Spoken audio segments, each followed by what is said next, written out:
I went to study to the UK as an accident, to be honest with you, because I didn't study architecture. I started studying biochemistry with genetics.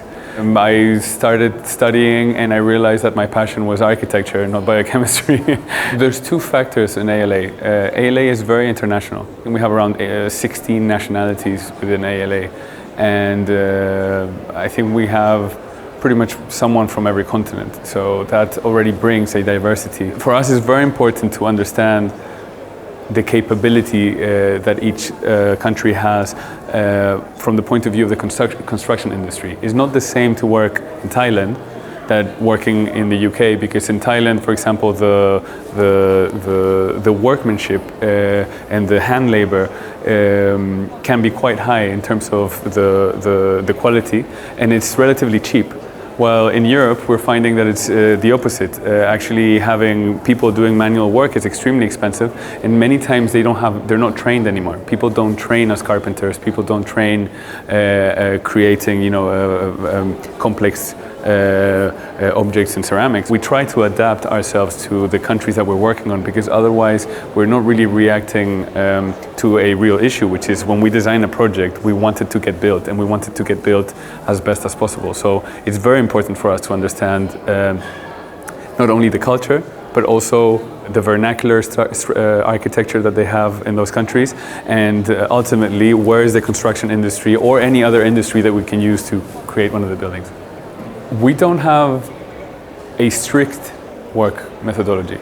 We actually embrace having all sorts of mediums to explore design. So we work with cardboard models, we work with clay models, we work with 3D printing, we work with hand sketching and so on.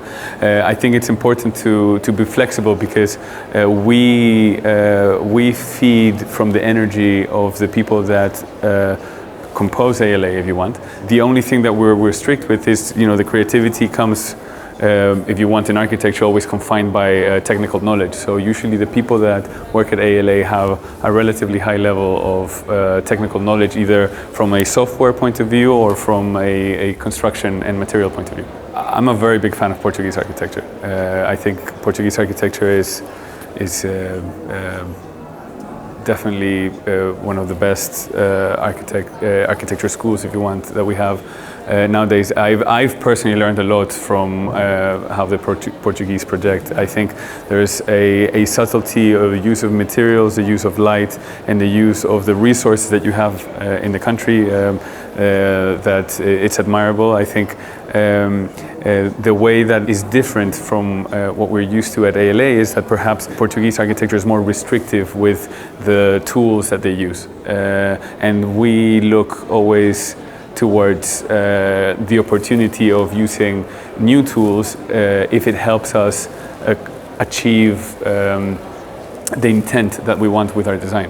The main difference is that perhaps we like to explore more, if you want. We are in a city where we have influence from people from all over the world. I think the advantage of being in a place like London is that we're always exposed to incredible talent. I think ALA is a reflection of where we are, which is London, which is full of international influences, and actually I would say that probably is reflected in the architecture that we do.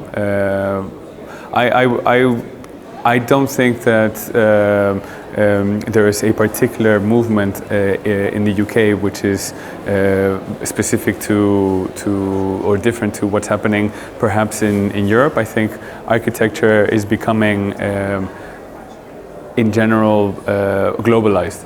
You don't really see that many changes between one country and the other, in particular in Europe, in the way that we kind of project in the materials that we use. Similar companies are working in Portugal, they're also working in the UK, and ultimately the way that the construction industry is progressing is progressing at the same time. So I think there's a tendency of a globalization in terms of architecture. And the advantage that we have is that because we get influences from everywhere, then I guess that we're always changing, we're always kind of adapting ourselves.